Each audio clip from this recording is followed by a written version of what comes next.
It's TDS due date, 7th of July. And also, let me tell you something.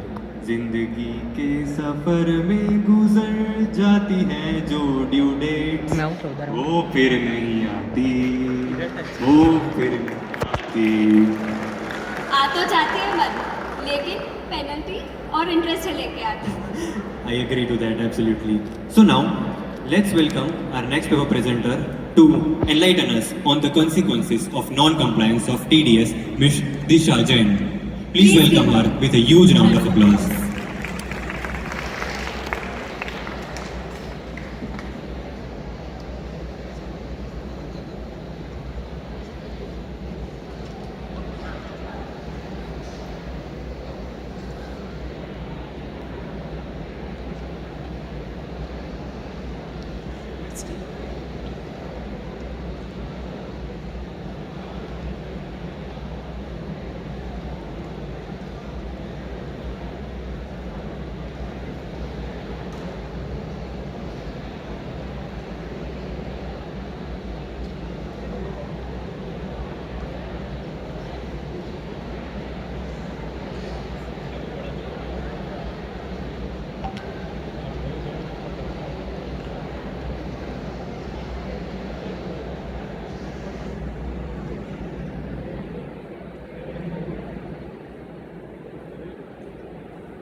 Hello and good afternoon. I'm Disha Jain and we are here to discuss the consequences of non-compliance with TDS. But before that, शुरुआत करते हैं एक कहानी से। आपने तो सुना होगा, excuse me,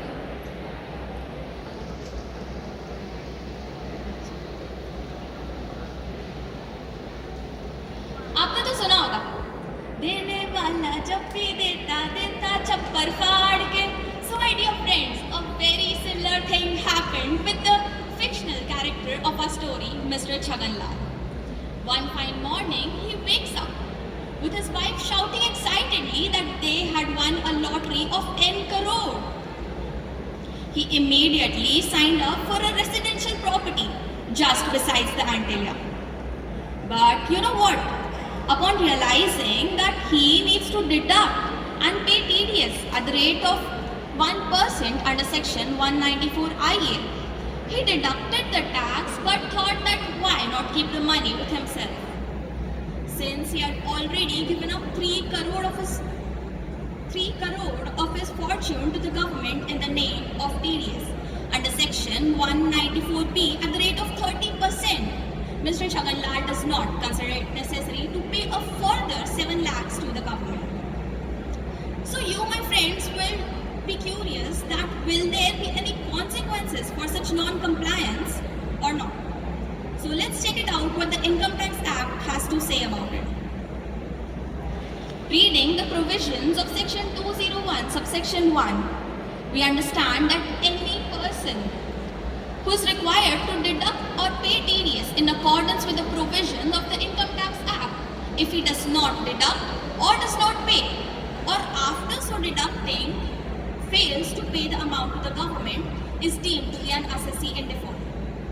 But proviso to this subsection says that if the payee has furnished his return under section 139 and has taken such amount for computation of income, has paid tax due on the same, then after he furnishes such information in Form 26A certified by a chartered accountant, then such person who was deemed to be an assessee in default will not be an assessee in default.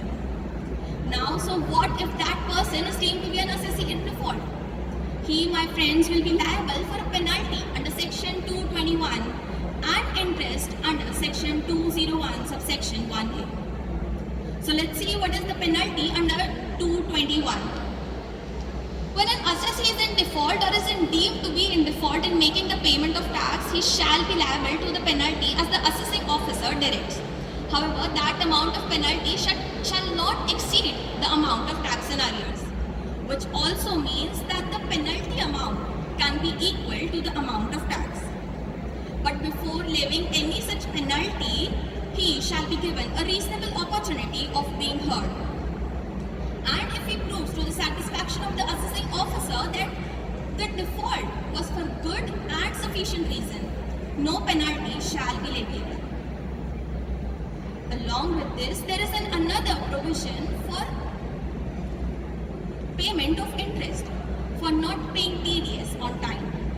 Section 201, subsection 1A reads as, if any person who does not deduct the TDS or after so deducting fails to pay to the credit of the government, then he shall be liable to a simple interest at the rate of 1% per month or part of it from the date that the tax was deductible to the date he actually deducts the tax, and at the rate of 1.5% from the date the tax was deducted to the date he actually pays the amount.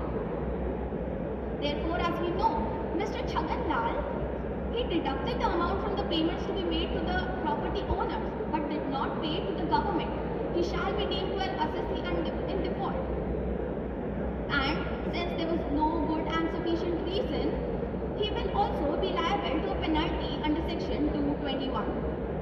And he will be liable to interest at the rate of 1.5% per month on such tax from the date the tax was deducted to the date on which he actually pays the tax.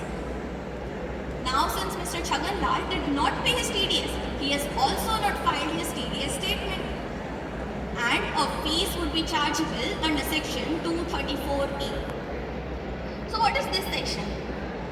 Where a person fails to furnish a TDS statement within the prescribed time, a fees will be chargeable of 200 rupees for every day during which the failure continues. However, the amount of fees shall not exceed the amount of TDS. And just like the interest under section 201, fees shall be paid before filing the TDS statement. Therefore, as a dear friend Mr. Chhagan Lal would have to pay a fees of 200 per day as long as he chooses to not file the TDS statement.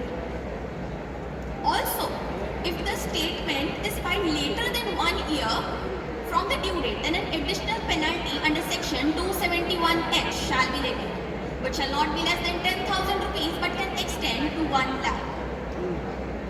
Now we also have section 271C and section 276B.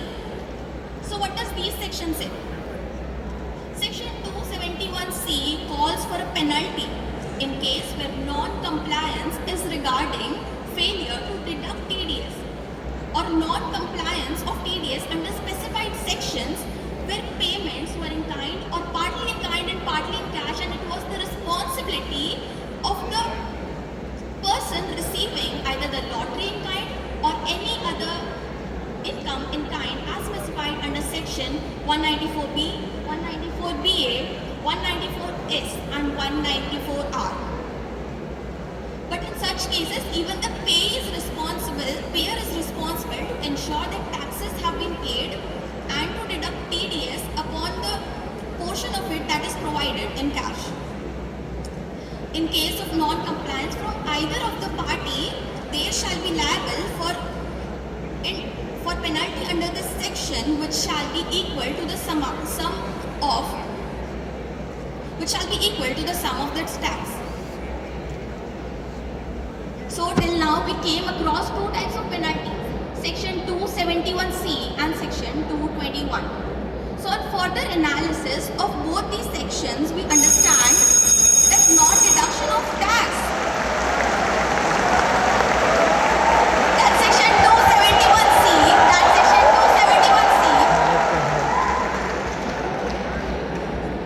Section 276B calls for prosecution in case of failure to pay tax after deducting and shall be punishable with an imprisonment for a term not less than 3 months but which can extend to 7 years.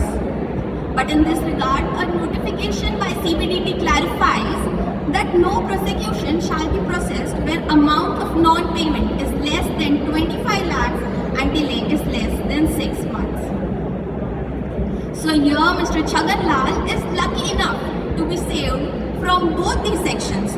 He will not be liable to a penalty under section 271C as he deducted the TDS, and 276B will not be applicable as the amount of non-compliance of TDS is less than 25 lakhs. Another consequence that the person might face in case of payment of expenses that were to be deducted as business expenditure, where he fails to either deduct the TDS or after deducting fails to pay to the credit of the government up to the due date of return filing. 30% of such expenditure will be disallowed from claiming under income from business and expenditure, business and profession.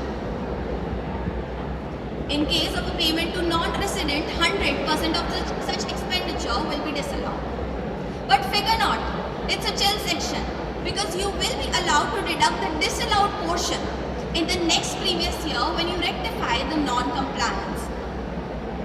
Thus, we can observe that any kind of non-compliance is not left out from the side of the lawmakers, and they have made sure that an appropriate charge is provided for every kind of non-compliance. तो बच के रहना दोस्तों. This was all from my side and thank you for listening.